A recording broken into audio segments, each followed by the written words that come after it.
नमस्कार साथियों, Kalyani IAS academy के डिजिटल प्लेटफॉर्म पर आपका हार्दिक स्वागत है। पिछले लेक्चर में हमने मनुष्यों में प्रजनन को बहुत ही अच्छे से पढ़ा एवं समझा था। इस लेक्चर में हम पौधों में प्रजनन को बहुत ही अच्छे से पढ़ेंगे एवं समझेंगे। तो शुरू करते हैं प्रजनन से। देखिए, प्रजनन वह प्रक्रम होता है जिसके माध्यम से जीवधारी अपनी ही जैसे हूबहू संतानों को, उर्वरक संतानों को उत्पन्न करते हैं तथा अपनी संख्या में वृद्धि करके अपने अस्तित्व को बनाए रखते हैं, अर्थात अपने अस्तित्व को पृथ्वी से विलुप्त होने से बचाते हैं। इसी वजह से जो है सभी जीवधारी प्रजनन करते हैं तथा अपनी संख्या में वृद्धि करते हैं। इस तरीके से हम कह सकते हैं कि जीव जिस प्रक्रम के द्वारा अपनी संख्या में वृद्धि करते हैं तथा अपने अस्तित्व को बनाए रखते हैं उसे ही क्या कहते हैं? प्रजनन कहते हैं। और प्रजनन जीवों के जीवित रहने के लिए महत्वपूर्ण नहीं होता, परंतु यह जीवों के अस्तित्व को बनाए रखने के लिए महत्वपूर्ण होता है। इसीलिए जीवधारियों में प्राकृतिक चेतना होती है जिसके माध्यम से ही वे अपनी जैसी हूबहू संतानों को उत्पन्न करते हैं। इसीलिए जो प्रजनन है वो जीवों का एक सर्वप्रमुख लक्षण होता है और प्रजनन के कारण ही जो जीव हैं वो अपनी विविधता के साथ अपने अस्तित्व को बनाए हुए रखते हैं। क्लियर? अब हम यहाँ पर पौधों में प्रजनन को समझते हैं। तो पौधों में प्रजनन से सीधा तात्पर्य हो जाएगा कि देखिए, पौधे जिस प्रक्रम के द्वारा अपनी संख्या में वृद्धि करते हैं उस प्रक्रम को ही पौधों में प्रजनन कहते हैं। तो 3 नंबर के लिए बिल्कुल सीधी सी परिभाषा, राइट? पौधे जिस प्रक्रम के द्वारा अपनी जैसे जो है संतानों की उत्पत्ति या फिर अपनी संख्या में वृद्धि करते हैं। तो पौधे जिस प्रक्रम के द्वारा अपनी संख्या में वृद्धि करते हैं उस प्रक्रम को ही प्रजनन कहा जाता है, राइट? और पौधे प्रजनन के कारण ही अपनी विविधता के साथ पृथ्वी पर अस्तित्वमान है, राइट? पौधों में जो प्रजनन है वह दोनों प्रकार का होता है। जैसे पौधों में लैंगिक प्रजनन भी होता है और पौधों में अलैंगिक प्रजनन भी होता है। क्लियर? शुरू करते हैं पुष्पीय पादपों में लैंगिक जनन से। सबसे पहले मैं आपको यहाँ पर लैंगिक जनन के बारे में संक्षिप्त में बताऊंगा। डिटेल में हमने पिछले लेक्चर में पढ़ा था। देखिए, लैंगिक जनन प्रजनन का वह प्रकार होता है जिसमें विपरीत प्रभेद के युग्मकों के बनने तथा युग्मकों के मिलने से ही नई संततियों का उत्पन्न होती हैं। ये नई संततियां उत्पन्न होती हैं, उसे ही क्या कहा जाता है? लैंगिक प्रजनन कहा जाता है। और पुष्पीय पादपों में जो लैंगिक प्रजनन होता है उसके लिए पुष्पीय पादपों में जो है लैंगिक अंग पाए जाते हैं और ये लैंगिक अंग जो है वो पुष्प के रूप में पाए जाते हैं, राइट? तो पुष्पीय पादपों में लैंगिक जनन की नर तथा मादा इकाइयां क्रमशः विशिष्ट नर तथा मादा अंगों को बनाती हैं और इन अंगधारी रचनाओं को ही क्या कहा जाता है? पुष्प कहा जाता है। इस दृष्टि से पुष्पीय पादपों में लैंगिक जनन के लिए पुष्प अति महत्वपूर्ण होता है और पुष्प के माध्यम से ही जो पुष्पीय पौधे होते हैं उनमें लैंगिक जनन या लैंगिक प्रजनन संभव हो पाता है, राइट? जो आवृत्तबीजी पौधे होते हैं, इन आवृत्तबीजी पौधों पर जो पुष्प हैं वो 4 प्रकार की रचनाओं से मिलकर बने हुए होते हैं। सबसे पहला हो जाएगा बादलपुंज, दलपुंज, पुमंग और क्या हो जाएगा? जायंग हो जाएगा। तो किसी भी फूल में अगर हम देखें तो किसी भी फूल में 4 क्या होते हैं? घेरे होते हैं, राइट? और उनको ही एक तरीके से अगर हम देखें तो वो जो होते हैं बादलपुंज, दलपुंज, पुमंग एवं क्या होता है? जायांग के रूप में होते हैं। तो सबसे पहले हम ये जो है लैंगिक जनन रचनाएं हैं इनके बारे में समझते हैं। सबसे पहला हो जाएगा बाह्यदलपुंज हो जाएगा। देखिए, बाह्यदलपुंज पुष्प का सबसे बाहरी हिस्सा होता है या पुष्प की सबसे बाहरी परत होती है और यह आमतौर पर कैसा होता है? हरे रंग का होता है। तो बाह्यदलपुंज पुष्प का एक हिस्सा होता है जो कि सबसे बाहर की ओर आवरण के रूप में पाया जाता है और यह हरे रंग का होता है। बाह्यदलपुंज फूल के लिए सुरक्षा के रूप में कार्य करता है। क्लियर? दूसरी रचना हो जाएगी दलपुंज हो जाएंगे। तो पुष्प की पंखुड़ियों में पाई जाने वाली बेरंगीन रचनाएं जो पराग कणों को आकर्षित करती हैं दलपुंज कहलाती हैं। और यह है तीसरा जो है आवरण होता है। तो पुष्प का जो तीसरा आवरण होता है वो दलपुंज होता है। यह पुष्प की पंखुड़ियों में जो पाई जाने वाली रंगीन रचनाएं हैं उन्हें ही हम क्या कहते हैं, दलपुंज कहते हैं। फिर तीसरा हो जाएगा यहाँ पर पुमंग हो जाएगा, राइट। तो पुष्प में दलपुंज के अंदर जो आवरण होता है वह पुमंग होता है और पुमंग पुष्प का नर जनन अंग होता है। ये सबसे महत्वपूर्ण इसकी विशेषता है। तो पुमंग पुष्प का नर जनन अंग होता है और पुमंग के अंदर ही पुंकेसर होते हैं, राइट, परागकोश होता है एवं परागकण होते हैं जो कि लैंगिक जनन में निषेचन की प्रक्रिया में महत्वपूर्ण भाग लेते हैं। तो इस तरीके से देखा जाए तो पुष्पीय पादपों में जो जनन अंग होता है वो अगर हम देखें तो पुमंग क्या होता है, नर जनन अंग होता है। तो पुष्प का नर जनन अंग पुमंग होता है और पुमंग में ही पुंकेसर, परागकण एवं क्या होते हैं, परागकोश होते हैं। फिर अगला हो जाएगा जायंग। तो जायंग पुष्प का मादा जनन अंग होता है और मादा जनन अंग में ही क्या होते हैं, वर्तिकाग्र, वर्तिका और क्या होते हैं, अंडाशय आते हैं, राइट। तो यहाँ पर वर्तिकाग्र, वर्तिका और अंडाशय आते हैं। तो ये हो गई यहाँ पर लैंगिक रचनाएं। अब समझते हैं हम यहाँ पर परागण की प्रक्रिया। परागण की प्रक्रिया क्या होती है? देखिए, लैंगिक जनन जो है निषेचन के माध्यम से होता है और निषेचन के लिए जो है नर युग्मक एवं मादा युग्मकों का सम्मिलन होना बहुत ही जरूरी होता है। और ये जो मिलन होता है, सम्मिलन होता है, ये परागण के माध्यम से ही होता है। तो यहाँ पर परागण की जो है डेफिनेशन भी मुख्य परीक्षा में पूछी जा सकती है। 3 नंबर में परागण की टिप्पणी पूछी जा सकती है या 5 नंबर में पूछा जा सकता है परागण किसे कहते हैं, स्वपरागण एवं पर परागण को समझाइए। या परागण किसे कहते हैं, परागण के प्रकारों को भी लिखिए। तो परागण की सीधी सी परिभाषा हो जाएगी, देखिए, किसी पुष्प के पराग कोश से पराग कणों का निकलकर, राइट। अब देखिए, हमने देखा था कि जो नर जनन अंग होता है वो पुमंग होता है, पुमंग में ही पुंकेसर होते हैं, पुंकेसर में ही परागकण होते हैं जो कि किस में संचित रहते हैं, परागकोश में संचित रहते हैं। तो परागण क्या होता है, किसी पुष्प के परागकोश से निकलकर पराग कणों का उसी पुष्प के, राइट, उसी पुष्प के मादा जनन अंग के वर्तिकाग्र या फिर उसी पुष्प या उसी पौधे पर स्थित किसी अन्य पुष्प या उसी जाति की किसी अन्य पौधे के पुष्प के वर्तिकाग्र तक पहुंचने की प्रक्रिया को परागण कहा जाता है।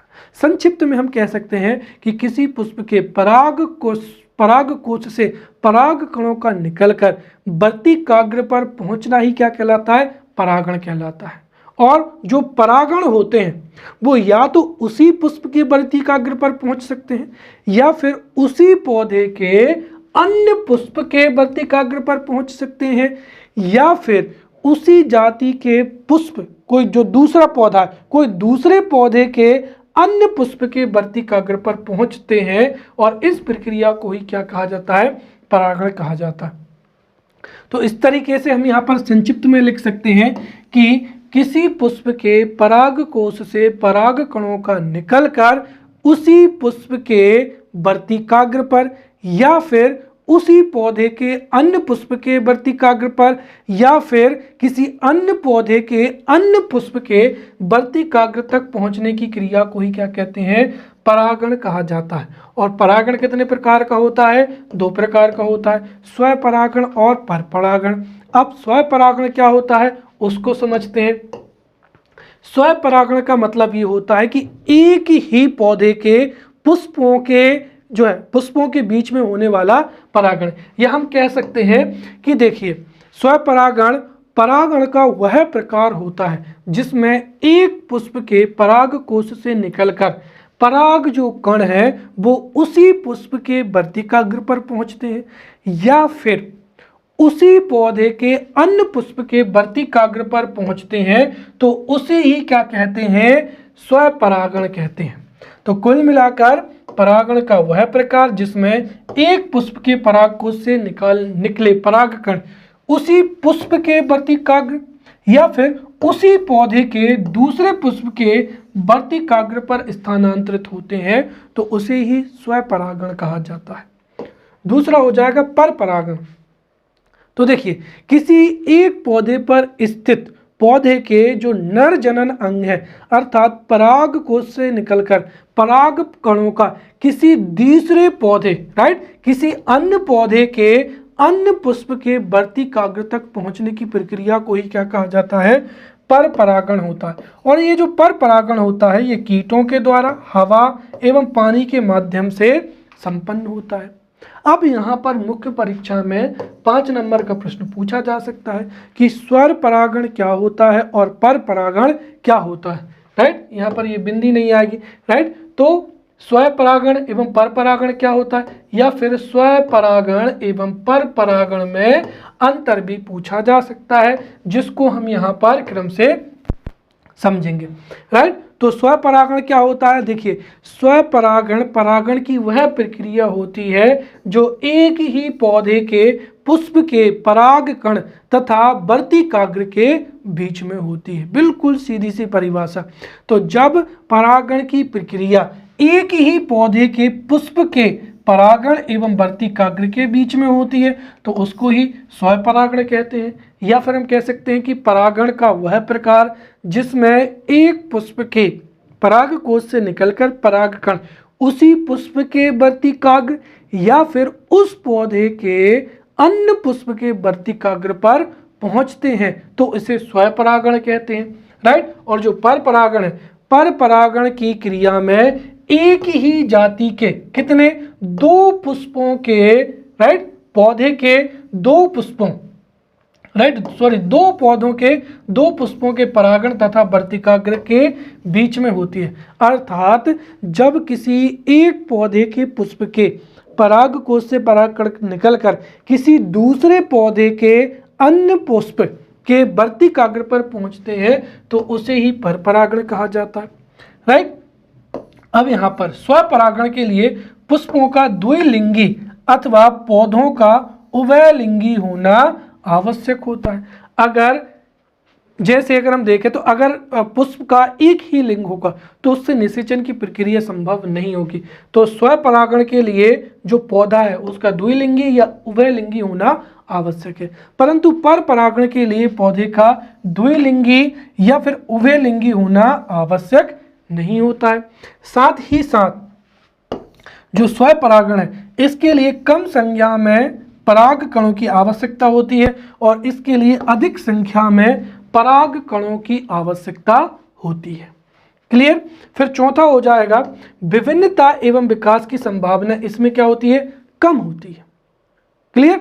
तो इसमें चूंकि एक पौधे के जो परागकण है वो उसी पौधे के वर्तिकाग्र पर पहुंच रहे हैं, इसीलिए भिन्नता, जो जीवों की भिन्नता है वो कम होती है और जीवों की भिन्नता होगी तो भिन्नता एवं विकास की संभावना कम होती है। परंतु इसमें एक पुष्प के परागकण जो किसी दूसरे पौधे पर पहुंच रहे हैं इससे भिन्नता एवं विकास की संभावना बनी रहती है।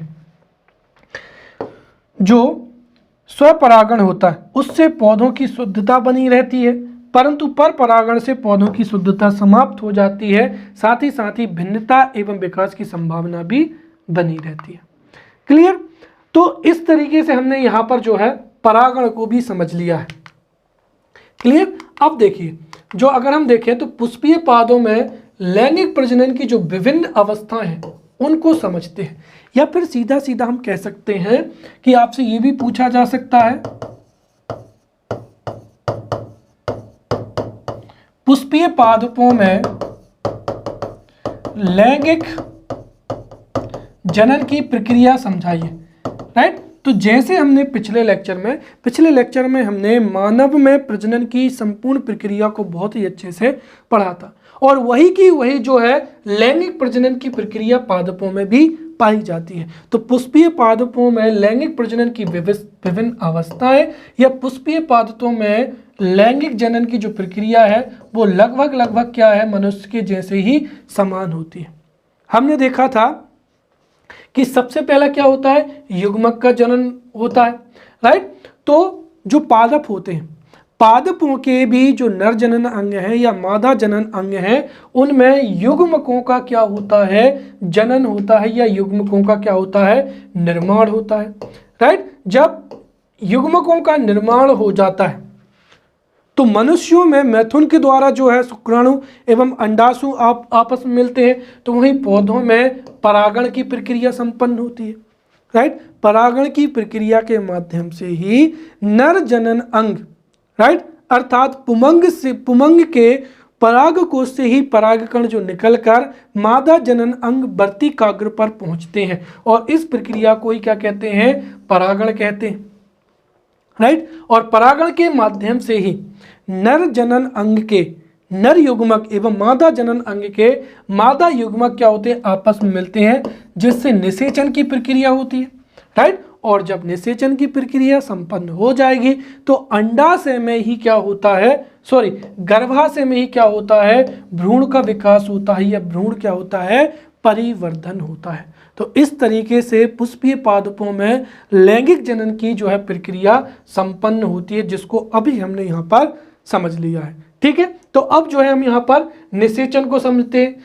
देखिए, परागण की क्रिया के पश्चात जो है परागकण, राइट, परागकण कहाँ पर पहुंच जाते हैं, वर्तिकाग्र पर पहुंचते हैं, राइट। और वर्तिकाग्र पर पहुंचे जो परागकण है, यदि वो वर्तिका से होते हुए अंडाशय तक पहुंच जाते हैं तो अंडाशय में ही जो नर युग्मक हैं और मादा युग्मक हैं ये संलयन होते हैं, और इनके संलयन होने से ही युग्मनज का निर्माण होता है, और इस प्रक्रिया को ही क्या कहते हैं, निषेचन कहते हैं। तो यहाँ पर आप डेफिनेशन याद रखें, राइट। अगर हम देखें तो परागण की डेफिनेशन क्या होती है, देखिए, किसी पौधों के परागकोश से परागकणों का निकलकर उसी पुष्प के वर्तिकाग्र या उसी पौधे के अन्य पुष्प के वर्तिकाग्र पर या फिर किसी अन्य पौधे के पुष्प के वर्तिकाग्र पर पहुंचने की जो प्रक्रिया है वही क्या होती है, परागण होती है। अर्थात परागण की क्रिया में जो परागकण है वो वर्तिकाग्र पर पहुंचते हैं, और वर्तिकाग्र पर पहुंचे हुए परागकण जब वर्तिका से होते हुए कहां पर, अंडाशय तक पहुंच जाते हैं, अर्थात अंडाशय में जो नर युग्मक परागकण तथा मादा युग्मक अंडाणु जब संलयन होते हैं तो इनके संलयन होने से ही युग्मनज या जाइगोट का निर्माण होता है। इस प्रकार के संलयन से युग्मनज का जो निर्माण होता है उसी प्रक्रिया को क्या कहा जाता है, निषेचन कहा जाता है। अगर 3 नंबर में परिभाषा पूछी जाए तो हम एक शॉर्ट में परिभाषा भी लिख सकते हैं, और वो ये है कि परागकणों का वर्तिका से होते हुए जब परागकण अंडाशय तक पहुंच जाते हैं तो उस प्रक्रिया को भी क्या कहा जाता है, निषेचन कहा जाता है। और निषेचन की क्रिया के बाद ही बीजों का क्या होता है, निर्माण होता है, अर्थात निषेचन की क्रिया के बाद ही फलों का निर्माण होता है, और फलों के निर्माण होने के पश्चात ही बीजों का निर्माण होता है। क्लियर। तो अब हम समझते हैं यहाँ पर फल निर्माण के पश्चात में। तो अभी हमने समझा है कि जब निषेचन की प्रक्रिया होती है तो उससे ही फल विकसित होते हैं, और फलों के विकसित होने से ही बीजों का निर्माण होता है। तो फल क्या होता है, देखिए, दरअसल निषेचन की प्रक्रिया के पश्चात पुष्प का जो अंडाशय होता है वही किस में परिवर्तित हो जाता है, फल में परिवर्तित हो जाता है। तो सीधी हम परिभाषा लिख सकते हैं, निषेचन के पश्चात पुष्प का अंडाशय जो है वो फल में परिवर्तित हो जाता है, और इस प्रक्रिया को ही क्या कहा जाता है, फल निर्माण कहा जाता है, राइट। तो फल निर्माण वह प्रक्रिया होती है जिसमें निषेचन के पश्चात पुष्प का अंडाशय फल में जो है परिवर्तित हो जाते हैं, या फिर हम कह सकते हैं कि सामान्यतः जो परिपक्व अंडाशय होता है उसी को ही क्या कहा जाता है, फल कहा जाता है, राइट। अब हम यहाँ पर जो है फलों के प्रकार भी समझते हैं। एक हो जाएगा सत्य फल, असत्य फल, और तीसरा हो जाएगा अनिकेश फलन।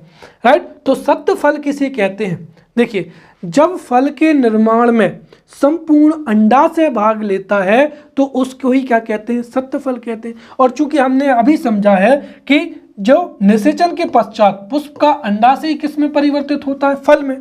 तो जब फल के विकास में संपूर्ण अंडाशय भाग लेता है, या फिर जब फल के निर्माण में अंडाशय के अतिरिक्त पुष्प के अन्य भाग जो है अन्य भाग हैं वो भाग नहीं लेते हैं, अर्थात जब फल के विकास में संपूर्ण अंडाशय भाग लेता है तो उसे ही सत्य फल कहते हैं। जैसे क्या हो जाएगा? आम हो जाएगा। दूसरा हो जाएगा असत्य फल। तो देखिए, निषेचन के पश्चात ही क्या होता है? जो अंडाशय वो फल में विकसित होता है, परंतु जब फल के विकास में अंडाशय के अतिरिक्त पुष्प के अन्य भाग, जैसे क्या हो जाएगा? पुष्पासन, वह दलपुंज भी भाग लेते हैं तो उसको ही क्या कहते हैं? असत्य फल कहते हैं। तो जब फल के निर्माण में अंडाशय के अतिरिक्त अन्य पुष्प के अन्य भाग भी जो है भाग लेते हैं, जैसे बाह्यदलपुंज, दलपुंज, तो उसको ही असत्य फल कहते हैं। जैसे हो जाएगा सेब और क्या हो जाएगा? सहतूत। फिर तीसरा हो जाएगा अनिकेश फलन। देखिए, अनिकेश फल क्या होते हैं? जब फल का विकास उस प्रक्रिया से होता है जिसमें अंडाशय निषेचन के बगैर ही फल में परिणत हो जाता है तो उसे ही अनिकेश फल कहते हैं। अभी हमने समझा था कि निषेचन के पश्चात ही पुष्प जो है, राइट, पुष्प का अंडाशय ही फल में परिवर्तित हो जाता है, राइट। और जब फल के निर्माण में पूरा अंडाशय भाग लेता है तो उसको ही हम क्या कहते हैं? सत्य फल कहते हैं। और जब अंडाशय के अतिरिक्त दलपुंज भी भाग लेते हैं तो उसको असत्य फल कहते हैं। परंतु जब पुष्प का अंडाशय बगैर निषेचन के, राइट, किसके? निषेचन के क्रिया के बिना ही, तो फल के विकास की वह क्रिया जिसमें अंडाशय निषेचन की क्रिया के बगैर ही जो है फल में विकसित हो जाता है तो उसे ही अनिकेश फल कहते हैं। जैसे क्या हो जाएगा? पपीता, फिर नारंगी, अंगूर, अनानास, ये सभी क्या होते हैं? अनिकेश फल होते। तो इस तरीके से हमने जो है पौधों में लैंगिक जनन को बहुत ही अच्छे से पढ़ लिया है। अब हम यहाँ पर समझते हैं अलैंगिक जनन, राइट। तो सबसे पहले हम यहाँ पर अलैंगिक जनन की परिभाषा पढ़ेंगे, उसके बाद में हम पौधों में अलैंगिक जनन को समझते हैं, राइट। तो देखिए, अलैंगिक जनन क्या होता है? देखिए, अलैंगिक जनन का वह प्रकार होता है जिसमें एक ही जाति की दो विपरीत जनकीय इकाइयां या विपरीत प्रभेद के जो युग्मक हैं, ना तो उनका निर्माण होता है और ना ही उनके मिलने से ही संतति उत्पन्न होती है, तो उसको ही हम क्या कहते हैं? अलैंगिक जनन कहते हैं, राइट। तो प्रजनन का वह प्रकार जिसमें एक ही जाति की दो विपरीत जनकी इकाइयां, अर्थात क्या हो जाएगा? विपरीत प्रभेद के युग्मकों के बने बिना या फिर बिना संयुग्मित हुए ही जब नई पीढ़ी उत्पन्न होती है तो उसे ही क्या कहते हैं? लैंगिक जनन कहते हैं, राइट, अलैंगिक जनन कहते हैं। और पौधों में जो अलैंगिक जनन होता है वो निम्न श्रेणी के प्राणियों में भी होता है और कुछ क्या होता है? पादपों में भी होता है। तो हम यहाँ पर इस लेक्चर में कुछ पौधों में अलैंगिक जनन को भी पढ़ेंगे और साथ ही साथ निम्न श्रेणी के जो है प्राणियों में भी जो है अलैंगिक जनन को पढ़ेंगे। अर्थात इस लेक्चर में हम पौधों में अलैंगिक जनन को पढ़ने के साथ साथ जो पशु हैं उनमें भी जो है हम एक तरीके से अलैंगिक जनन को पढ़ेंगे। तो अलैंगिक जनन पादपों में भी होता है और निम्न श्रेणी के प्राणियों में भी होता है, जिसको हम यहाँ पर समझते हैं, राइट। तो सबसे पहला हो जाएगा अलैंगिक जनन, निम्न प्राणियों में प्रजनन। तो जो निम्न श्रेणी के प्राणी होते हैं, अर्थात विकास की अवस्था में जिनमें शारीरिक विकास उतना नहीं हुआ है, उन्हें क्या कहते हैं? निम्न श्रेणी के प्राणी कहते हैं। तो निम्न श्रेणी के प्राणियों में निम्नलिखित विधियों के द्वारा जो है अलैंगिक प्रजनन होता है, जिसमें सबसे पहला हो जाएगा द्विविखंडन हो जाएगा। द्विविखंडन क्या होता है? देखिए, द्विविखंडन अलैंगिक जनन की राइट सबसे सरलतम विधि होती है, और इस विधि में जो जीव होता है, जीव का जो जीव किसी भी तल से दो बराबर भागों में क्या होता है? विभाजित हो जाता है। राइट, तो निम्न श्रेणियों में द्विविभाजन द्वारा क्या होता है? अलैंगिक जनन होता है, और द्विविभाजन जो विधि है वो सबसे सरलतम विधि होती है। इस विधि में जीव किसी भी तल से दो बराबर भागों में क्या होता है? विभाजित हो जाता है। उसे हम क्या कहते हैं? द्विविभाजन विधि द्वारा प्रजनन कहा जाता है। जैसे अमीबा में क्या हो जाएगा? विखंडन हो जाएगा। राइट, तो अमीबा में जो है अलैंगिक प्रजनन पाया जाता है, और अमीबा जो है अपने शरीर, दरअसल अमीबा एक कोशिकीय जीव होता है जिसका जो शरीर है वो सीधा दो भागों में क्या हो जाता है? विभाजित हो जाता है। अर्थात अमीबा में द्विविभाजन द्वारा क्या होता है? विखंडन होता है, और इस तरीके से अमीबा में अलैंगिक जनन या प्रजनन होता है। दूसरा हो जाएगा बहुविखंडन द्वारा। तो जब कोई जीव अनेक बार क्या करता है? विभाजन करता है, और जिसके फलस्वरूप अनेक संततियों की उत्पत्ति होती है, तो उस प्रजनन को ही बहुविखंडन कहते हैं। राइट, द्विविभाजन और बहुविभाजन में अंतर केवल और केवल इतना है कि जब कोई जीव किसी भी तल से दो बराबर भागों में विभाजित होता है तो वो क्या कहलाएगा? द्विविभाजन कहलाएगा। और जब कोई जीव दो बार की जगह कई बार जो है विभाजित होता है, और कई बार विभाजित होगा तो अनेक संततियों का निर्माण होगा, तो उसको ही क्या कहते हैं? बहुविखंडन कहते हैं। और इस जो प्रजनन है, इस अलैंगिक प्रजनन को ही बहुविखंडन कहते हैं। उदाहरण के लिए क्या हो जाएगा? प्लाज्मोडियम के जीवन चक्र में वह कई बार जो है वो क्या होता है? विभाजित होता है। इसीलिए प्लाज्मोडियम में क्या होता है? बहुविखंडन द्वारा अलैंगिक जनन होता है। तीसरा हो जाएगा कालिकायन हो जाएगा। तो देखिए, कुछ जंतुओं के जो कुछ जंतु होते हैं या कुछ प्राणी जो हैं, उनके शरीर में छोटे छोटे प्रवर्ध विकसित हो जाते हैं, और वो प्रवर्ध धीरे धीरे बड़ा हो जाता है और मूल जीव के शरीर से अलग हो जाता है, जिससे नए जीव का क्या होता है? निर्माण होता है, और इसे ही क्या कहते हैं? कलिकायन द्वारा। तो कुछ जंतुओं के प्राणियों में शरीर पर छोटे छोटे प्रवर्ध विकसित हो जाते हैं, जो कि बाद में मातृ कोशिका से या शरीर से पृथक हो जाते हैं, और उसके फलस्वरूप जो स्वतंत्र जीवन यापन होता है या जो स्वतंत्र जीव का निर्माण होता है, उसको ही कलिकायन द्वारा क्या कहा जाता है?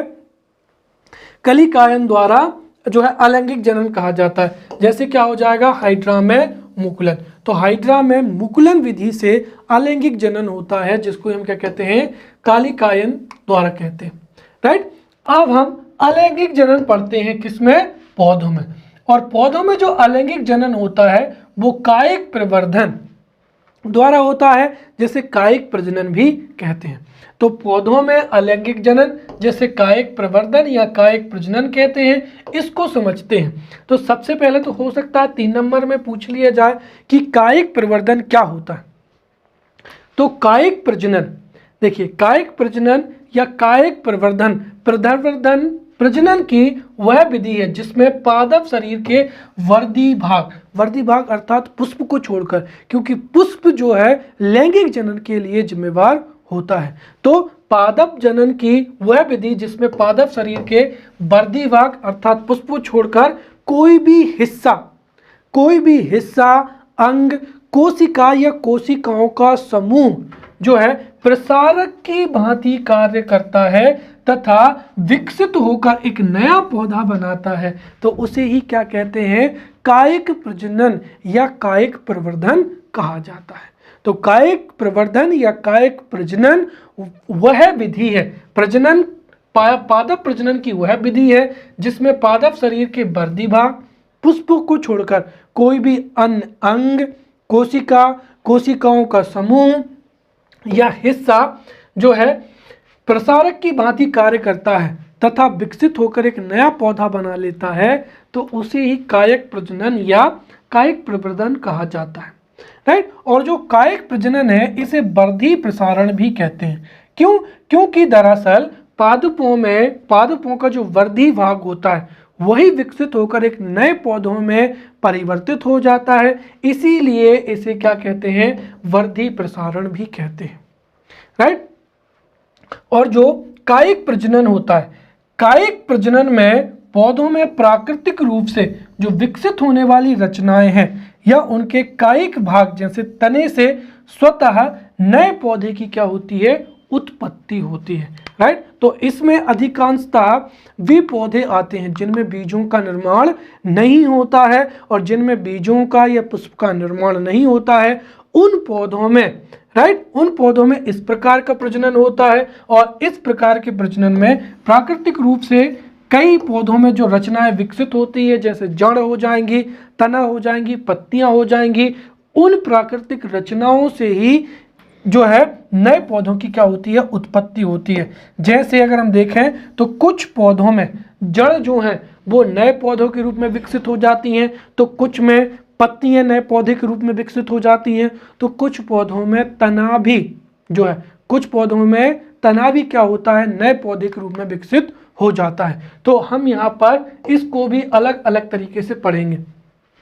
सबसे पहला हो जाएगा जड़ों के द्वारा कायिक प्रजनन, राइट। तो देखिए अगर हम देखें तो जो जड़ें होती हैं, अधिकांश जो जितने भी पादप होते हैं, अधिकांश पादप में जो जड़ें हैं वो कैसी होती हैं, कलिका विहीन होती है, अर्थात जड़ों में कलिका नहीं पाई जाती है। तो अधिकांश पादपों में जो जड़ें हैं वो कलिका विहीन होती हैं, परंतु कुछ पादपों में जो जड़ें होती हैं वो भोजन संचय का कार्य करती हैं, और जिन पौधों में जड़ें भोजन का संचय करती हैं उनमें से कुछ पौधों में ये भोजन संचय के कारण रूपांतरित होकर कंदिल प्रकृति की हो जाती हैं। और इस तरीके से जो कंदिल प्रकृति की जड़ें होती हैं वो कलिकाओं को उत्पादन करने की क्षमता रखती हैं, तथा भूमि के संपर्क में आने पर ये कलिकाएं ही नए पौधे के रूप में क्या होती हैं, विकसित हो जाती हैं। इस तरीके से जड़ों के द्वारा क्या होता है, कायिक प्रजनन होता है। तो मुख्य परीक्षा की दृष्टि से दो चीजें याद रखनी है कि सामान्य अवस्था में जड़ों में कलिकाएं नहीं होती हैं, परंतु कुछ पादप जिनमें जड़ों में भोजन संचय होता है उनमें जड़ें जो है प्रवर्धित होकर जो है कंदिल प्रकृति की होती हैं, और कंदिल प्रकृति की होने के कारण ही इनसे कलिकाओं को उत्पादन करने की इनमें क्षमता आ जाती है, जिससे इन जड़ों की कलिकाओं के संपर्क में आने से नए प्रोह या एक नए पौधे का निर्माण हो जाता है। उदाहरण के लिए क्या हो जाएगा, जैसे शकरकंद हो जाएगा या शतावर, इनकी जो जड़ें हैं वही नए पौधे के रूप में परिवर्तित हो जाती हैं। दूसरा हो जाएगा तनों के द्वारा कायिक क्या हो जाएगा, प्रजनन हो जाएगा। तो देखिए कुछ पौधों के जो तने होते हैं वो तने ही विकसित होकर नए पौधे के रूप में जो है परिवर्तित हो जाते हैं या नए पौधे का निर्माण करते हैं। उसी ही तनों के द्वारा क्या हो जाएगा, कायिक प्रजनन होता है। इसका सबसे अच्छा उदाहरण है गन्ना, राइट। गन्ना को जो है जमीन में, गन्ना का जो तना होता है उसको जमीन में गाड़ दिया जाता है, और तने से ही जो है नए गन्ने के पौधे का क्या होता है, अंकुरण होता है। फिर तीसरा हो जाएगा पत्तियों के द्वारा क्या हो जाएगा, कायिक प्रजनन हो जाएगा। तो देखिए यहाँ पर कुछ पौधों की जो पत्तियां हैं वो प्राकृतिक रूप से वृद्धि प्रसारण की क्षमता रखती हैं। यहाँ पर ध्यान रखें कि अगर हम देखें तो अधिकांश पौधों में लैंगिक जनन पाया जाता है, वहीं से कुछ पौधों में जड़ें जो होती हैं वो नए पौधों में कन्वर्ट हो जाती हैं, इसको ही जड़ों के द्वारा कायिक प्रजनन कहते हैं। तो कुछ जो पौधे उनमें तना जो है नए पौधे में विकसित हो जाता है, जैसे गन्ना हो जाएगा।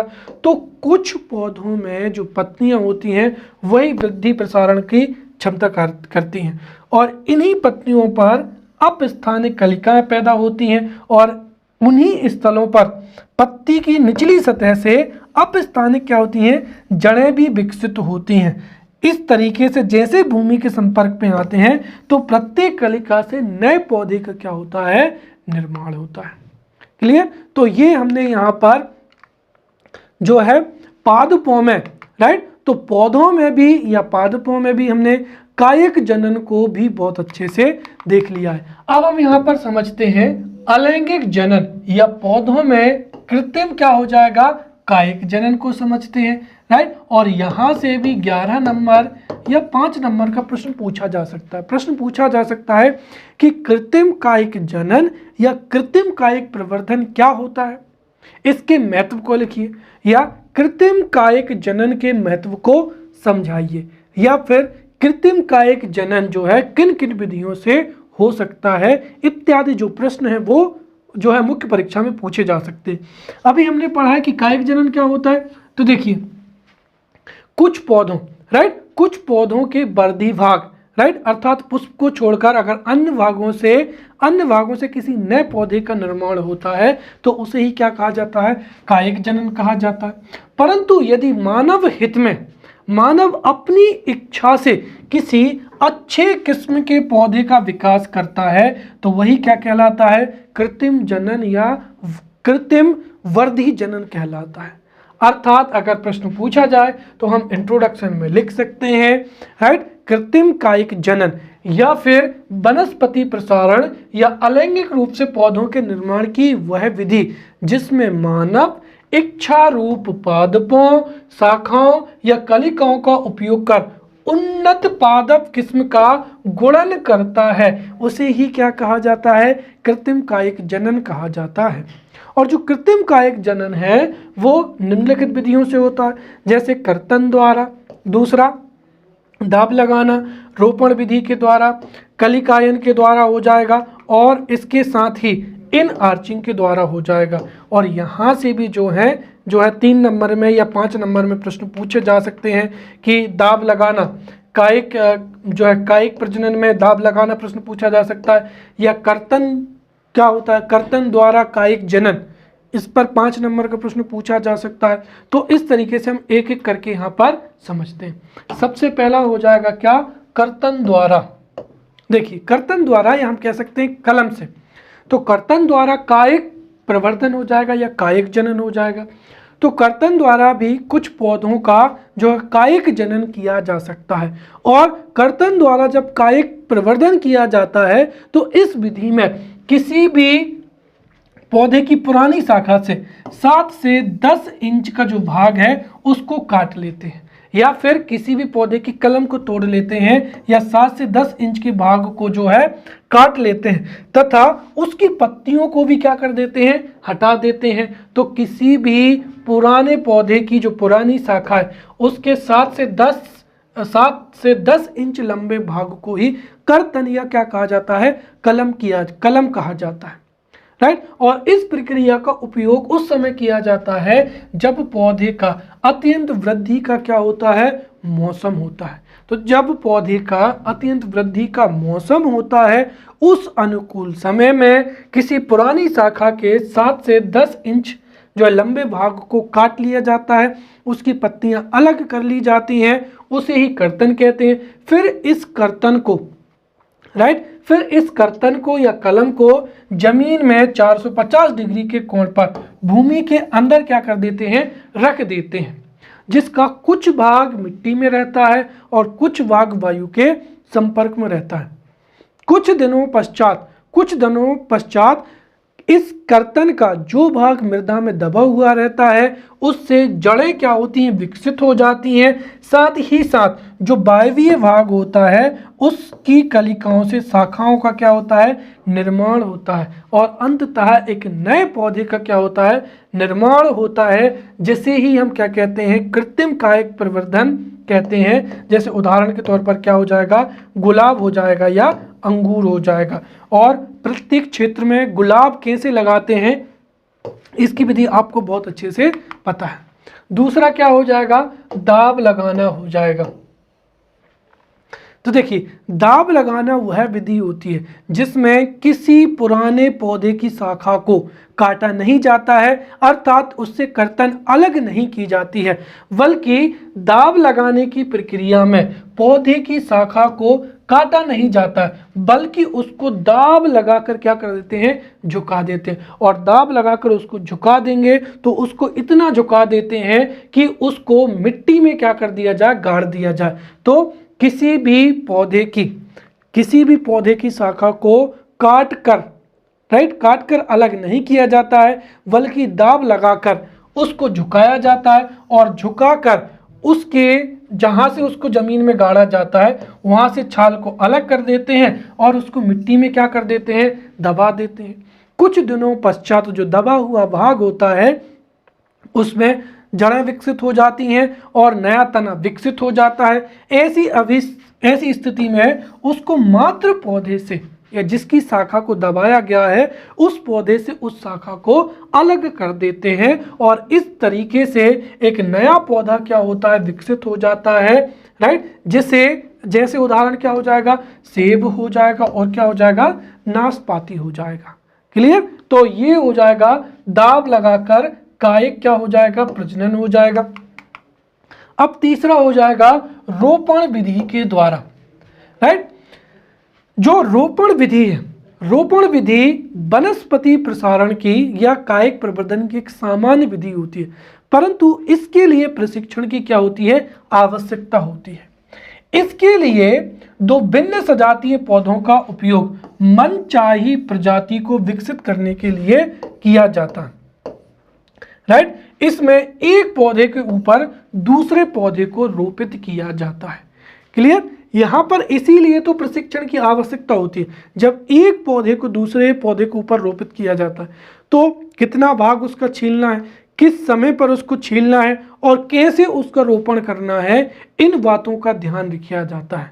और इसमें जो भी मनचाही प्रजाति हमको चाहिए उससे हम ऐसा कर सकते हैं। तो इसके लिए जो दो भिन्न सजातीय पौधों का उपयोग किया जाता है, तो दो भिन्न सजातीय पौधों का उपयोग मनचाही प्रजाति को विकसित करने के लिए किया जाता है और इसमें एक पौधे के ऊपर उसकी जो अन्य सजातीय पौधा है उस पौधे को रोपित किया जाता है। राइट, और इस पौधे में भी जो मूल पौधा होता है उसको स्कंद या क्या कहते हैं, स्टॉक कहते हैं। और जिस पौधे का रोपण किया जाता है उसे क्या कहते हैं, कलम या सायन कहते हैं, या भी हमने देखा था क्या, कर्तन कहते हैं।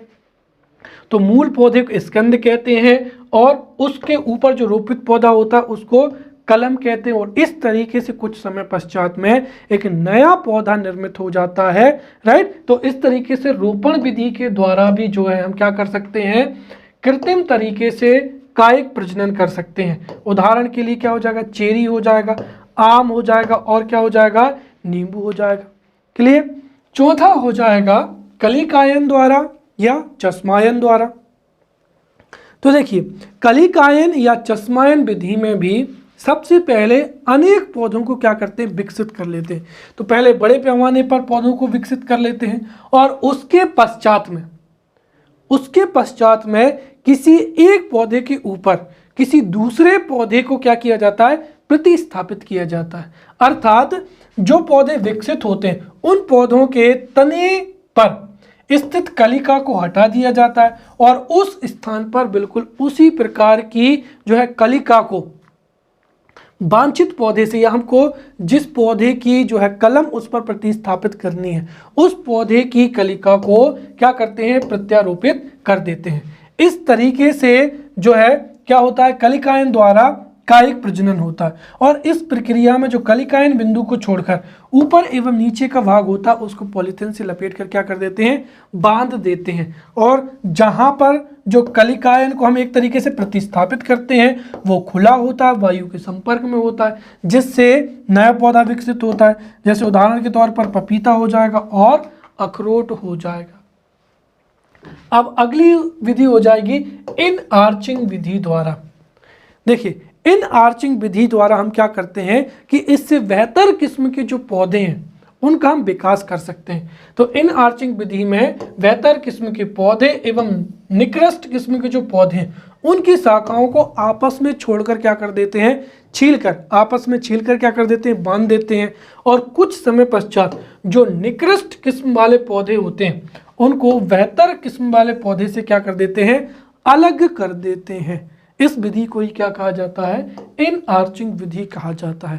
तो इन विधियों से भी क्या किया जा सकता है, कृत्रिम तरीके से कायिक जनन किया जाता है। और दरअसल जो गार्डनिंग होती है या एक तरीके से जो सजावटी पौधे होते हैं या विभिन्न जो अलग अलग कलर के जो फूल होते हैं उनके विकास में कृत्रिम कायिक जनन होता है, इसी विधि का जो है प्रयोग किया जाता है। और इसका जो है आगे हम महत्व को और समझते हैं तो और आपको क्लियर हो जाएगा। हाँ, यहाँ से भी 5 नंबर का प्रश्न पूछा जा सकता है कि वनस्पति प्रसारण के लाभ क्या होते हैं, या एक तरीके से अगर मैं कहूं तो सीधा प्रश्न पूछा जा सकता है कि पौधों में कृत्रिम कायिक जनन के लाभ क्या होते हैं, या फिर वनस्पति प्रसारण या फिर पौधों में कायिक प्रवर्धन के क्या लाभ होते हैं, वो प्रश्न पूछा जा सकता है। तो हम यहाँ पर लाभ को निम्न बिंदुओं से समझ सकते हैं, राइट। तो देखिए, कायिक विधियों द्वारा जिन पौधों का विकास होता है या जो प्रवर्धित पौधे होते हैं वो अपने पैतृक लक्षणों से क्या होते हैं, समरूप होते हैं। अर्थात हम जो है किसी एक पौधे के समान दूसरे पौधे को क्या कर सकते हैं, विकसित कर सकते हैं। तो कायिक विधियों द्वारा जो है समरूप पौधों को विकसित किया जा सकता है।